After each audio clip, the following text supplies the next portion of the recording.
गया sir surgery surgery dialysis चाहिए sir wait पर गया अदर वो तो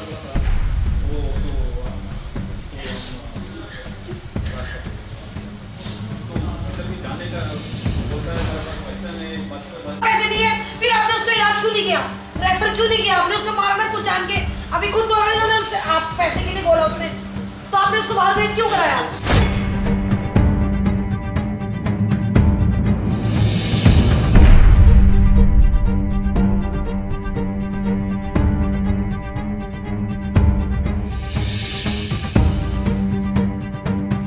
जो इन्होंने डायलिसिस सेंटर खोलिया एक तो इन्होंने कोई सरकारी परमिशन कोई नहीं, कोई मैडिकल एसोसीएशन की परमिशन नहीं।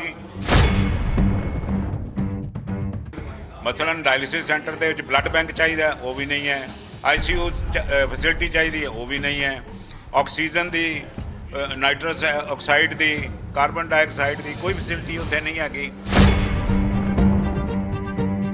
ये सारा इलीगल काम हो रहा इत्थे और इन्होंने सिर्फ इलैक्शन की अपनी पैंठ बनाने वास्ते ये खोलता जिमें दिल्ली के सिखां का बादलों ने नाम खराब करना है। भाई दिल्ली सिख गुरुद्वारा कमेटी कैपेबल नहीं है कोई हस्पताल चलाने दे। हुण बंदा मर जाए तो भी असीं ना बोलीए क्योंकि तुहाडी बदनामी हो रही है, तुहाडी बदनामी के डर तो असीं अपना मूँह सीड़ रही है। ਅਸੀਂ ਕੁਝ ਨਾ ਕਿ ਸਾਡਾ ਵੀ ਆਰ ਆਨਸਰੇਬਲ ਟੂ ਸੰਗਤ। ਦੇਖੋ ਮਕਸਦ ਇਹ ਹੈਗਾ ਜੀ ਬਈ ਇਹਨਾਂ ਨੇ ਸਿੱਖ ਸੰਗਤਾਂ ਦੇ ਨਾਲ ਬਾਦਲ ਦਲ ਨੇ ਬੜਾ ਵੱਡਾ ਧੋਖਾ ਕੀਤਾ ਹੈ।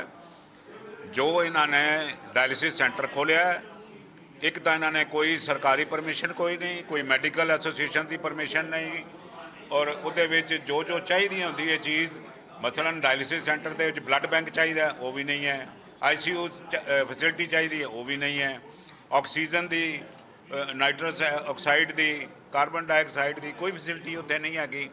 ईवन जो ये देंदे कैमिकल डायलिसिस वास्ते वो भी हत्थ के नाल मिला के मेरे को फोटोआं मौजूद हैं, हत्थ नाल मिला के दे रहे हैं। वो जोड़ा वेस्ट हैगा वो बिना मास्क लाए सारे बंदे काम कर रहे हैं, वो वेस्ट जोड़ा खिड़की तो बाहर सुट रहे हैं।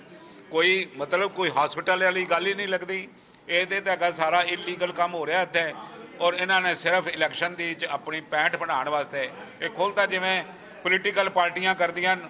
ये बादल दे पोलीटिकल है भी काम तो किया कोई नहीं, स्कूल खत्म हो गए, सिस्टम खत्म हो गया, पैसे खत्म हो गए, हुण दे यार उस स्प्री ते है भी चलो असी 2-4 उद्घाटन कर लिए फटाफट शायद साडा कुछ काम बन जाए, पर यह काम बनने वाला नहीं हैगा। रब दे वल्लों ही मार पैगी, कल वो बंदे की मौत हो गई, वो सवेर का बंदा बैठा होया उसकी तबीयत खराब हो गई, there was no doctor, there is no backup plan, उन्होंने रिवाइव करने का ही प्लान नहीं हैगा सी। भाई जद नहीं है तुसीं उन्होंने भेज दो सवेरे सवेरे घर तो बाहर, भाई तुसीं जाओ साढ़े कोल इत्थे कुछ भी नहीं हैगा, क्यों बंदियां नूं बिठा रहे हो? लेकिन जिस तरीके से कहा जा रहा था कि 100 मशीनें जो है वहाँ पर लगाई गई हैं, लेकिन डॉक्टरों ने साफ कहा है कि 30 मशीनें जो 30 बेड है वो चल रहे हैं। पंजाब में क्या कहोगे? देखो जी सब तो वड्डी गल है 100 मशीनां नहीं हैगियां, 30 मशीनां जो एडमिट किया उन्होंने, उस 30 विचों भी सानू नहीं पता बई नवियां कितियां पुरानियां कितियां, रीफर्बिश्ड कितनियां, कोई HB दी अपना डायलिसिस तो नहीं हुई उस मशीन विचों, क्योंकि जिहड़ियां बाहर मशीनां जांदियां उत्थे हो सकता है किसी की HB दी डायलिसिस हुई होवे। जे HB दी डायलिसिस हुई है तो that is very dangerous for healthy person. इस करके इत्थे कोई प्रोग्राम नहीं, कोई डॉक्टर नहीं, कुछ नहीं, नर्स नहीं, कोई स्टाफ नहीं हैगा प्रॉपर। इस करके it's a very dangerous move. Delhi के सिखां का बादलों ने नाम खराब करना है। भाई दिल्ली सिख गुरुद्वारा कमेटी कैपेबल नहीं हैगी कोई हस्पताल चलाने दे। They have brought bad name, जिवें स्कूलों के नाम खराब हो गए इवें हस्पताल का नाम खराब हो गया। लेकिन जिस तरीके से कोई भी डायलिसिस सेंटर या कोई भी ऐसी मशीन चलाई जाती है कि वहाँ पर क्या इमरजेंसी सर्विस होनी जरूरी होती है? बिल्कुल जरूरी है जी, बिल्कुल जरूरी है कि एमरजेंसी सर्विस, बगैर एमरजेंसी सर्विस से पॉसिबल ही नहीं, परमिशन ही नहीं मिल सकती। जे बीमार हो जाए, कुछ हो जाए, हार्ट अटैक आ जाए, कुछ हो जाए, then what you will do? वो तो बंदा मर गया तुहाडे कोल आके, तुहाडे कोल ते कुछ भी नहीं हैगा। इस करके विदाउट प्रॉपर फैसिलिटीज़ एमिनिटीज़ ਇਹ ਹਸਪਤਾਲ ਜਿਹੜੇ ਖੋਲ੍ਹਣੇ ਹੈਗੇ ਡੇਂਜਰਸ ਹੈਗਾ। ਅਸੀਂ ਵੀ 6 ਮਹੀਨੇ 8 ਮਹੀਨੇ ਹਸਪਤਾਲ ਖੋਲ੍ਹ ਸਕਦੇ ਸੀ, ਪਰ ਜਦ ਤੱਕ ਪੂਰਾ ਇਨਫਰਾਸਟ੍ਰਕਚਰ ਨਾ ਹੋਵੇ ਅਸੀਂ ਹਸਪਤਾਲ ਖੋਲ੍ਹਣ ਦੀ ਗੱਲ ਕੀਤੀ ਵੀ ਨਹੀਂ ਸੀ।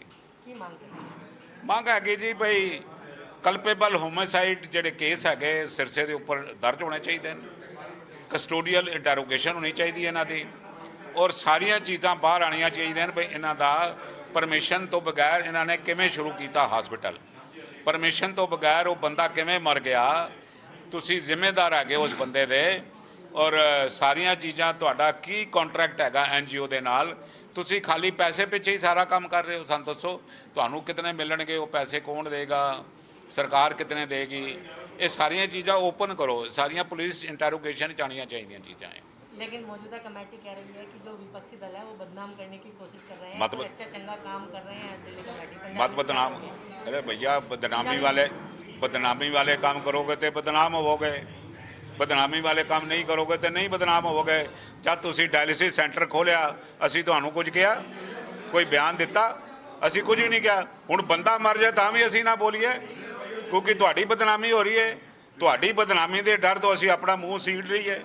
ਅਸੀਂ ਕੁਝ ਨਾ ਕਹੀਏ, ਸਾਡਾ ਵੀ ਆਰ ਆਨਸਰੇਬਲ ਟੂ ਸੰਗਤ, ਸਾਡਾ ਫਰਜ਼ ਹੈਗਾ ਸੰਗਤ ਨੂੰ ਦੱਸਣ ਦਾ ਬਈ ਤੁਹਾਡੀਆਂ ਕੀ ਕੀ ਕਮੀਆਂ ਹੈਗੀਆਂ, ਵੇਅਰ ਯੂ ਲੈਗ ਬਿਹਾਈਂਡ, ਸਾਨੂੰ ਦੱਸਣਾ ਫਰਜ਼ ਹੈ ਸੰਗਤ ਨੂੰ। ਤੁਸੀਂ ਚੋਰੀ ਕਿਤਨੀ ਕੀਤੀ, ਤੁਸੀਂ ਡਾਕੇ ਕਿਤਨੇ ਮਾਰੇ, ਤੁਸੀਂ ਸਕੂਲ ਸਿਸਟਮ ਕਿਤਨੇ ਤਬਾਹ ਕੀਤੇ, ਤੁਸੀਂ ਕਾਲਜ ਕਿਤਨੇ ਤਬਾਹ ਕੀਤੇ, ਤੁਸੀਂ ਸੰਗਤਾਂ ਨਾਲ ਜੋ ਜੋ ਤੁਸੀਂ ਆਪਣੇ ਮੈਨੀਫੈਸਟੋ ਦੇ ਵਿੱਚ ਲਿਖਿਆ ਉਹਦੇ ਵਿੱਚ ਇੱਕ ਲਾਈਨ ਵੀ ਤੁਸੀਂ ਪੂਰੀ ਨਹੀਂ ਕੀਤੀ, ਤੇ ਫਿਰ ਦੁਬਾਰਾ ਤੁਸੀਂ ਛਲਾਂਗਾ ਮਾਰ ਰਹੇ ਹੋ ਜੀ ਸਾਨੂੰ ਹੋਰ ਟਾਈਮ ਦਿਓ 4 ਸਾਲ ਦਾ ਜੀ, ਅਸੀਂ ਹੋਰ ਉੱਠਣੇ ਜੀ ਹਾਲੇ। ਤੁਹਾਡੇ ਪ੍ਰਧਾਨਾਂ ਤੇ ਕੇਸ ਦਰਜ ਹੋ ਗਿਆ, ਅਸੀਂ ਚੁੱਪ ਕਰਕੇ ਬੈਠੇ ਰਹੀਏ? ਅਸੀਂ ਲੋਕਾਂ ਨੂੰ ਦੱਸੀਏ ਨਾ ਵੀ ਤੁਸੀਂ ਚੋਰੀ ਕੀਤੀ ਹੋਈ ਹੈ। ਅਸੀਂ ਤੁਹਾਡੇ ਬੰਦੇ ਹੋਏ ਨਹੀਂ ਆ ਸਰ, ਵੀ ਆਰ ਇੰਡੀਪੈਂਡੈਂਟ, ਔਰ ਪਾਰਟੀ ਦਾ ਫਰਜ਼ ਹੈਗਾ ਵੀ ਸੰਗਤ ਦੇ ਸਾਹਮਣੇ ਹਰ ਚੀਜ਼ ਨੂੰ ਓਪਨ करे भी ये कमियां रह गई।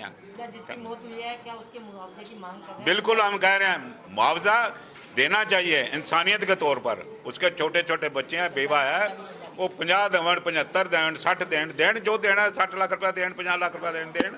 क्या इस पूरे मामले को लेकर क्या जो स्वास्थ्य मंत्री हैं दिल्ली के सत्येंद्र जैन उनसे मुलाकात करोगे? बिल्कुल करेंगे जी, करांगे जी, करांगे।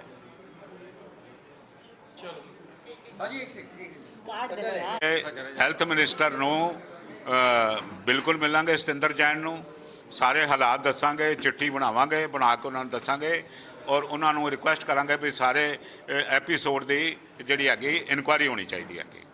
Reality, more reality should come to public.